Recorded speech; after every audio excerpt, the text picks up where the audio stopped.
Qué bueno poderte saludar un día más que se nos está yendo, pero sé que ha sido un tiempo de gran bendición este inicio de semana. Ya hoy nos encontramos día martes.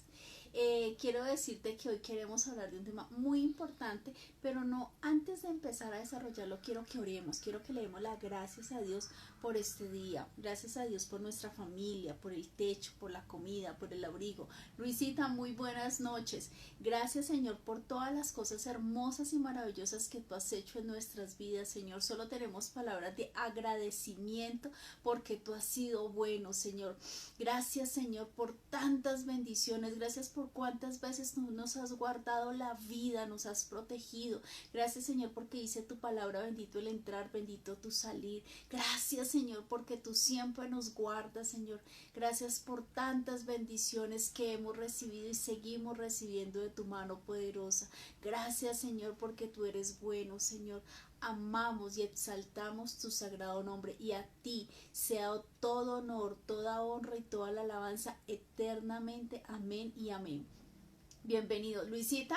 Quiero que mires al fondo. Esta hermosa matica me la regaló Luisa y hoy está conectada aquí. Es una bendición, uno de los regalos que más ha llegado a mi corazón. Quería así una matica, la había soñado de esa manera, y cuando llegó yo dije, wow, como yo la había pensado, eso es Dios. Bueno, hoy tenemos un tema bien interesante, es Isaías 53, ya con esta enseñanza del día de hoy.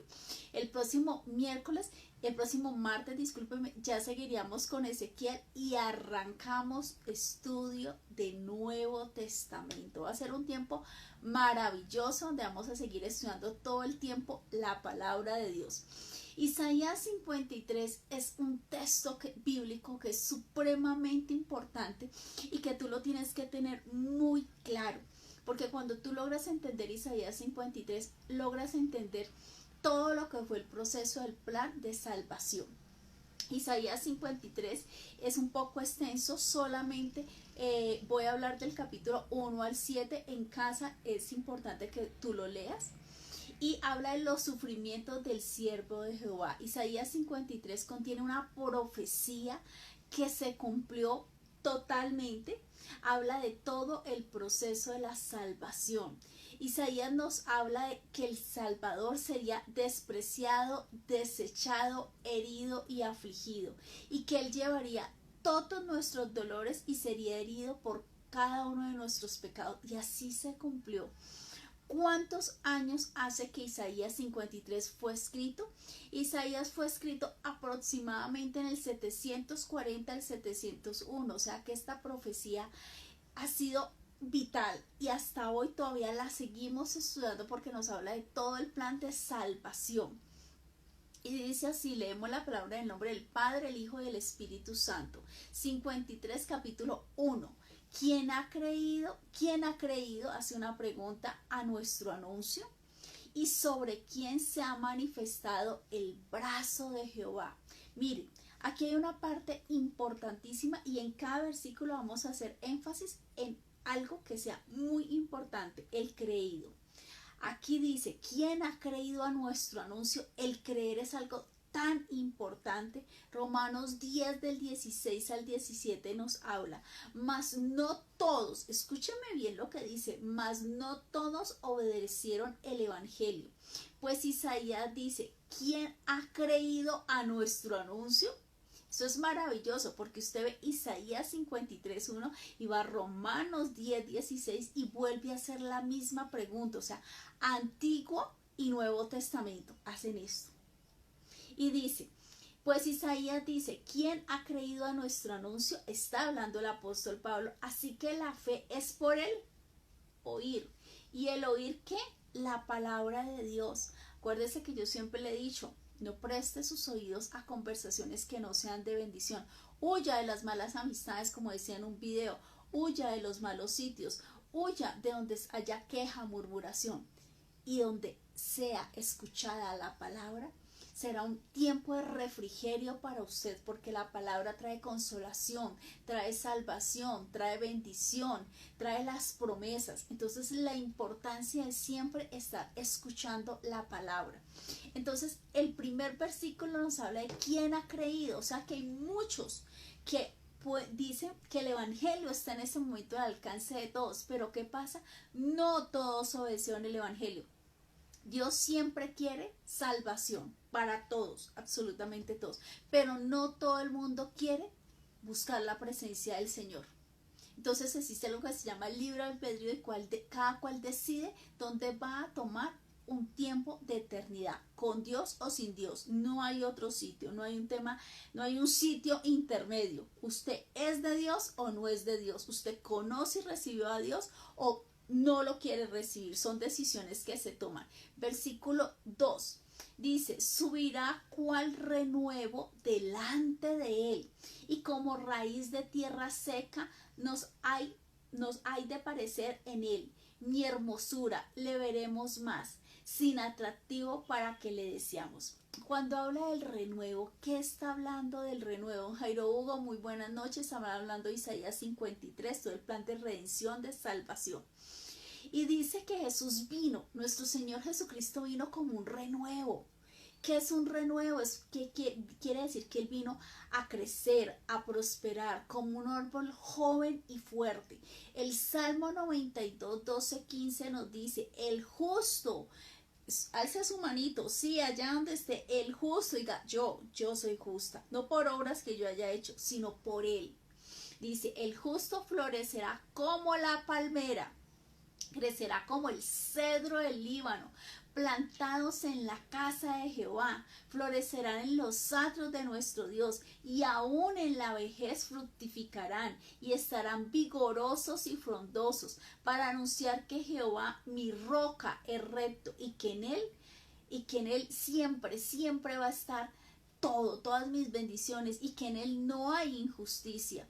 También nos dice Salmo 1:3: será como árbol plantado junto a corrientes de aguas, que da su fruto en su tiempo, y su hoja no cae, y todo lo que hace prospera. Entonces Jesús viene a nuestras vidas para darnos lo que necesitábamos, ese nacer de nuevo, porque sin nuestro Señor Jesucristo, tú y yo estamos en tinieblas, estamos en el mundo. Sin Él no hay salvación, porque dice la palabra: Él es el camino, la verdad y la vida. Nadie llega a través al Padre sino a través de Él. Entonces, cuando dice que Jesús vino como ese renuevo, está hablando de que con Él la posibilidad, la única forma de nacer de nuevo. Acuérdese que Nicodemo hablaba con el Señor: pero ¿cómo se volverá a nacer de nuevo? Él estaba en show, y él decía: pero ¿cómo volveré ya siendo viejo? Volveré al vientre de mi madre. Él no se refería a un tema de nacimiento nuevamente, que su mamá diera luz, no.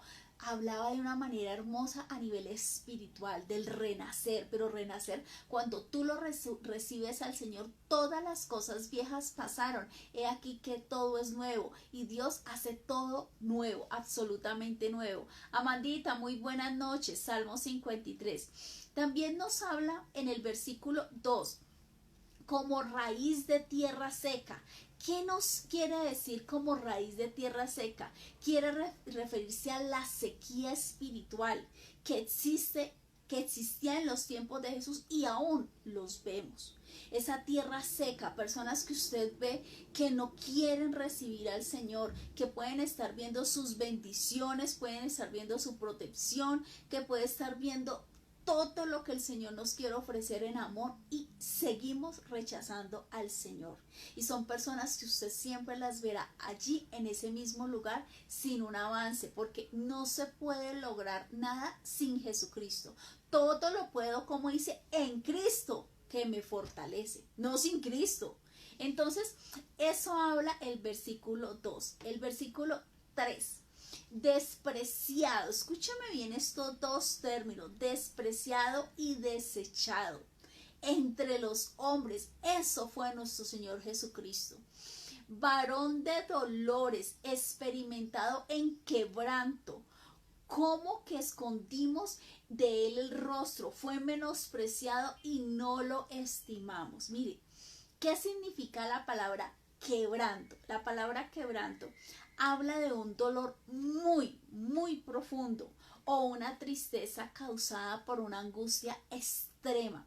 Recuerde que dice la palabra que él se encontró en el huerto de Getsemaní y él oró, pero fue una oración ferviente y le dije, Señor, si tú puedes pasar esta copa, pásala, Señor, pero yo no hago mi voluntad sino tu voluntad. Y dice la palabra que cayó en el huerto de Getsemaní sudor y sangre. Está explicado médicamente que cuando empiezan a caer gotas de sangre es porque hay un rompimiento a nivel de vasos, y en ese caso era de nivel de angustia porque él sabía lo que venía. Entonces cuando dice quebranto es un dolor profundo, es una tristeza causada por una angustia extrema. Y nos dice que el Señor fue el primero que está familiarizado con la desgarradora emoción de ser despreciado, desechado y menospreciado. Entonces muchas personas dicen, es que yo no voy a la iglesia porque es que no había asiento. Yo no fui a la iglesia porque no me saludaron. Yo no fui a la iglesia porque no me hicieron mala cara. Tú no sabes los problemas que están viviendo los demás. Tú no vas allá simplemente hacer vida social, porque si tú quieres hacer vida social, vete a un club, perdóname lo que te estoy diciendo, tú vas a recibir la palabra, tú vas a recibir ese tiempo, pero mucha gente va a una iglesia física y va a ver si tienen los mismos zapatos el predicador, si cambió el bolso, a chismear, a sentarse en una banca, a bostezar, a dormirse. Mire, eso yo lo viví por muchos años como pastora, que tuve la bendición de estar con iglesia en físico, y ahora es después de pandemia que ya iniciamos con la iglesia virtual. Mire, hay personas que van y están un servicio de 8 a 10, 10 y media, o de 10 a 2 y media, 1, y sale y usted le dice, ¿cómo te pareció? Hermosa, divina la predica, ¿qué trató? No sé, no me acuerdo. ¿Para qué fuiste? ¿Para qué fuiste? Fue a perder el tiempo. Yo prefiero, como le digo a muchas personas que tengo la oportunidad de hablar, son 30 minutos los martes y los jueves, pero 30 minutos que yo quiero que tú estés conectado, que tú recibas esta palabra y la lleves en la tabla de tu corazón. Que es importante entender que él fue despreciado, que él fue desechado, él fue menospreciado por, dice la palabra, entre los hombres. O sea que eso no fue un grupo de personas, fue un gran grupo entre la humanidad, porque la gente quería peces, la gente quería milagros, la gente quería sanación, pero cuando ya tenían que estar ahí al frente de los pies del maestro en un madero, solamente estaba María, su madre, María Magdalena, otra María, y estaba el apóstol Juan. La pregunta es, ¿dónde estaban los otros apóstoles? ¿Dónde estaban las multitudes que él sanó? ¿Dónde estaban todas esas personas que decían, Señor, contigo hasta el final, como Pedrito?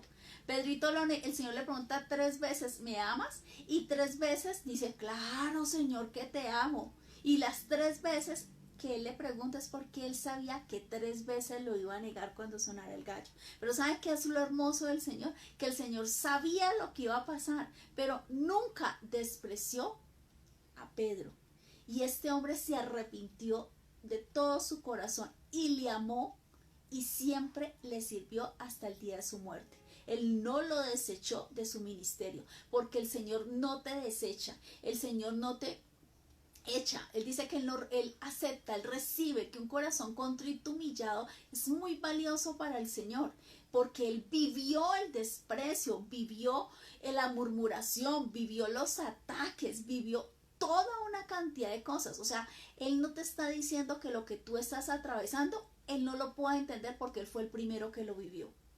También nos habla en el capítulo 4, versículo 4, discúlpeme, ciertamente llevó él, ¿qué llevó? Nuestras enfermedades y sufrió nuestros dolores, y nosotros le tuvimos por azotado, por herido de Dios y abatido. Es decir, que el pecado que tendríamos que haber pagado tú y yo, lo recibió fue el Señor. Él fue el que recibió todo en ese madero. ¿Y sabe qué dice Mateo 8:17? Para que se cumpliese lo dicho por el profeta Isaías. Vuelvo y le digo, antiguo con nuevo, se hacen esto. Por eso siempre tenemos que estudiar Antiguo y Nuevo Testamento para poder llegar a Apocalipsis. Ahora es muy común que usted encuentre que la gente explica un poco de Nuevo Testamento, pero no se enseña el Antiguo. Es como que yo le mando una carta y le digo, hola Pepita querida, y estoy para saludarte, y hay un hueco en la carta, y al final llega y dice, bueno, que Dios te bendiga, y usted dice, oiga, pero ¿qué fue lo que pasó? O sea, íbamos en la conversación. Eso pasa cuando tú solamente estudias una parte de la Biblia. Es importante estudiar la Biblia completamente desde Génesis a Apocalipsis, porque o si no es como que yo te mando una carta o un WhatsApp inconcluso o una invitación y en la parte superior dice, te invito a mi cumpleaños, y dice, sí, claro, hice la fecha, pero no hice ni el sitio ni la hora. ¿Y cómo va usted? Eso es cuando usted no estudia la palabra completamente. Por eso es importante estudiarla, comprenderla, amarla para poderla vivir.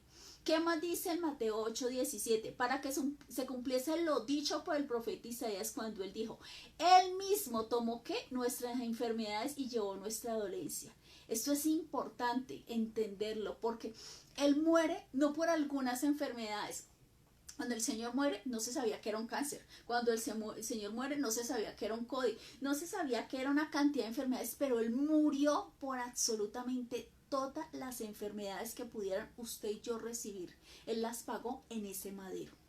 También dice de una manera majestuosa en el versículo 5, recuerde que estamos estudiando solo Isaías 53, mas el herido fue por nuestras rebeliones. Ya habló inicialmente arriba de enfermedades y dolencias.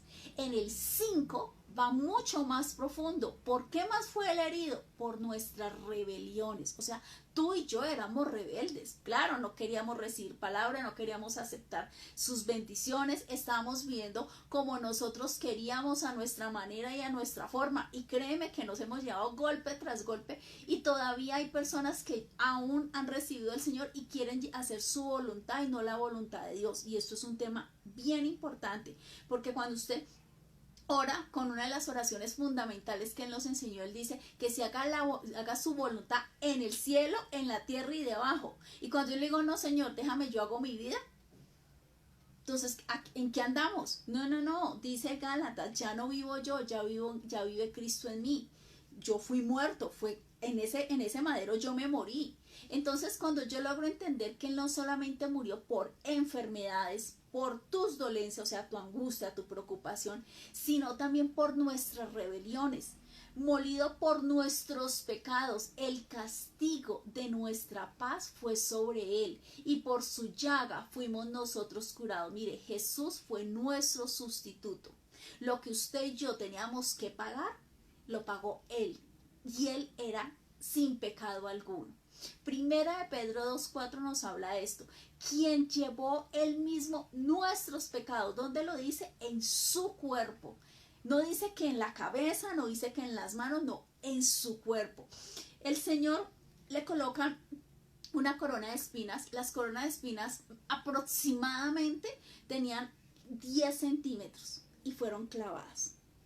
Él recibe acá, le perfora sus manos, le perforan los pies con los clavos, todos los golpes y los azotes que sufrió en la espalda, todas las cachetadas, fue escupido, y muchas personas lo ven como lo vemos generalmente, y usted lo ve como con un trapito blanco. No, perdóneme y decírselo así como tan fríamente, él no tenía ningún trapito, él estaba completamente desnudo, porque así se hacía en la época romana. Las personas eran clavadas en un madero completamente desnudas. Súmele a eso que él ya había sido golpeado, había perdido muchísima sangre. Todo su cuerpo estaba lleno de sangre, de sudor, de todo lo que él había sufrido durante ese periodo. Y sabe que es algo que a mí me impacta. Dice también que a pesar de todos nuestros errores, los tuyos y los míos, Dios es justo y misericordioso al ofrecer el perdón y la salvación a través del sacrificio de su propio Hijo. Este pasaje maravilloso, Isaías 53, también nos invita a reflexionar de la importancia de la humildad y aceptar nuestras propias limitaciones. Tú y yo no podemos presentarnos ante la presencia del Señor, tener una vida con Él, una comunión, una intimidad, sino a través de su Hijo. No importa las obras que hacen, porque la salvación no es por obras. Usted, después de que recibe al Señor Jesucristo, empieza a caminar en las sendas de Cristo, que son sendas de justicia, verdad, vida y mandamientos. Pero ya es el resultado de usted haber recibido al Señor, porque si usted hace obras y no recibió al Señor, no hizo nada. Es lo primero se recibe al Señor Jesucristo en nuestro corazón, y cuando usted ya lo tiene y usted fue predestinado, fue llamado, fue justificado, fue salvado, fue santificado, el Señor dice: venga para acá que vamos a empezar a trabajar, trabajandito, como dicen por ahí. Y eso es lo que hace la vida de nosotros cuando llegamos a los pies del Señor. Entonces, cuando usted logra entender que Jesús fue nuestro sustituto, todo lo que teníamos que pagar, Él lo pagó.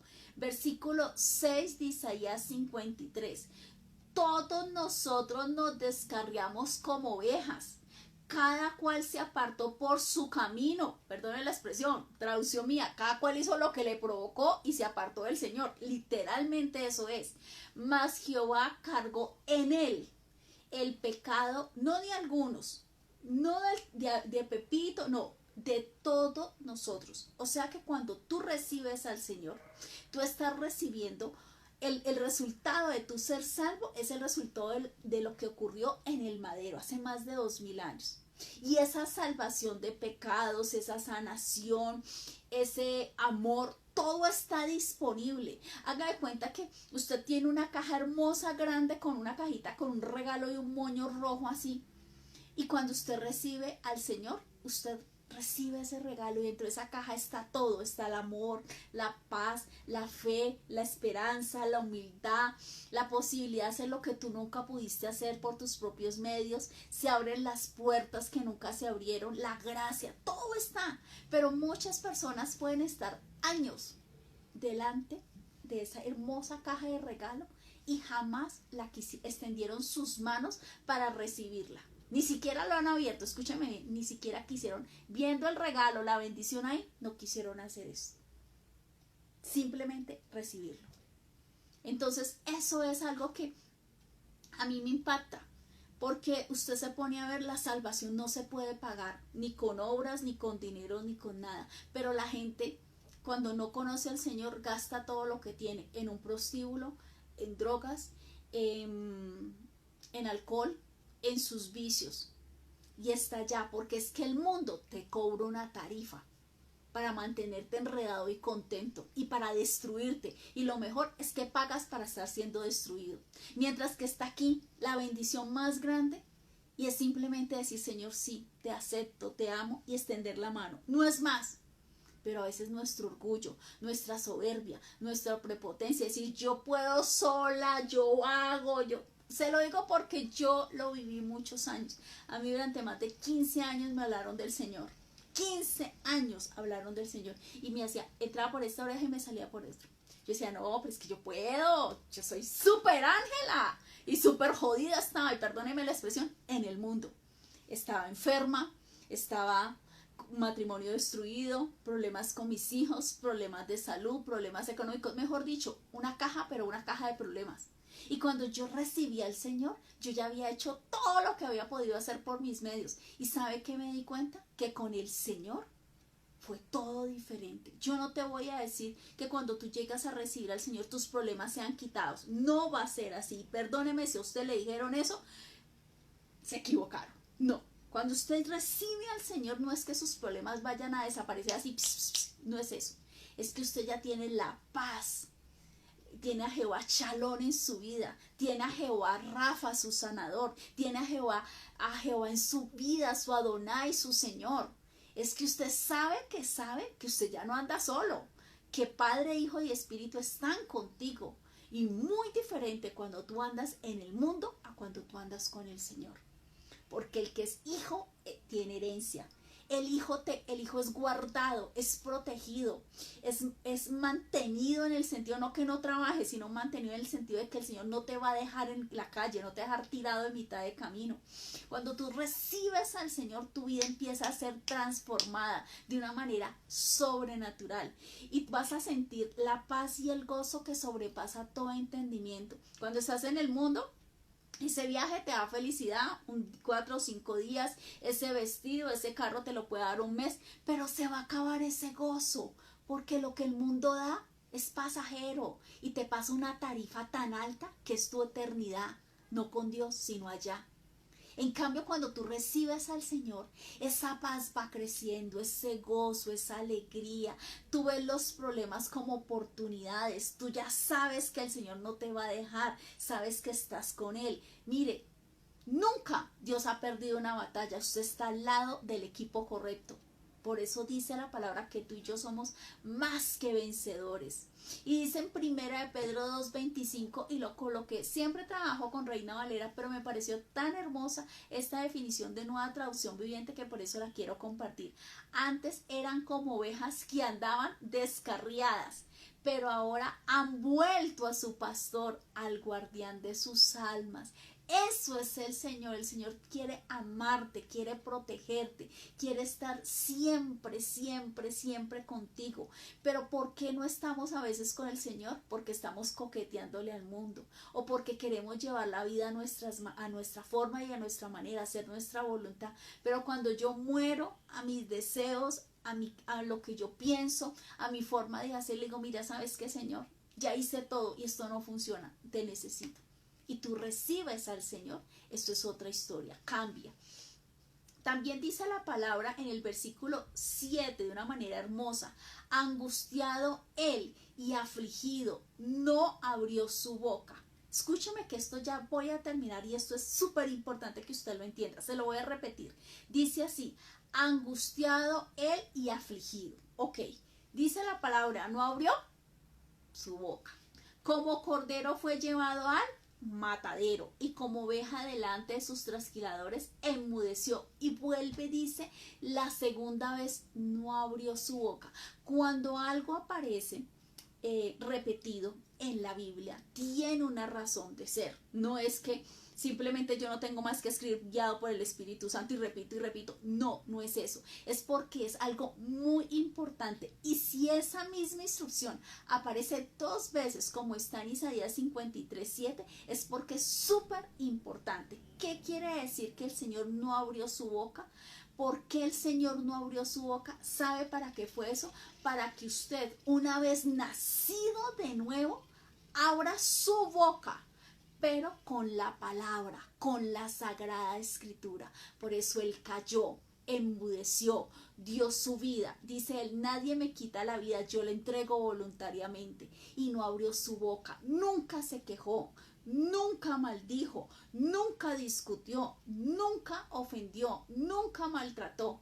Y él siempre, en ese instante que estaba en todo el proceso de que iba a la crucifixión, él se quedó callado, incluso pudiendo haber hecho tanto, pudiendo clamar al Señor, Señor, trae una legión y acabemos con esto, pero él hizo todo lo que hizo por amor por usted y por mí. Y cuando él hace eso de no abrir su boca, nos da un ejemplo, porque una vez usted es nacido, usted va a abrir su boca, pero no con lo que usted piensa, no con lo que usted va a hacer, sino guiado por el Espíritu Santo y con la palabra. O sea que su boca debe salir es la palabra. Escrito está la autoridad, lo que conocemos con la armadura.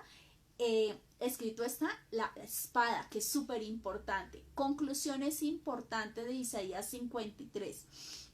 El plan de salvación, sanidad, perdón y reconciliación con Dios y los hombres estaba establecido. Antes de la caída ya había un plan de redención. Escúchame bien, estaba Adán y Eva, ni siquiera había presentado todo lo que pasó, que fueron expulsados.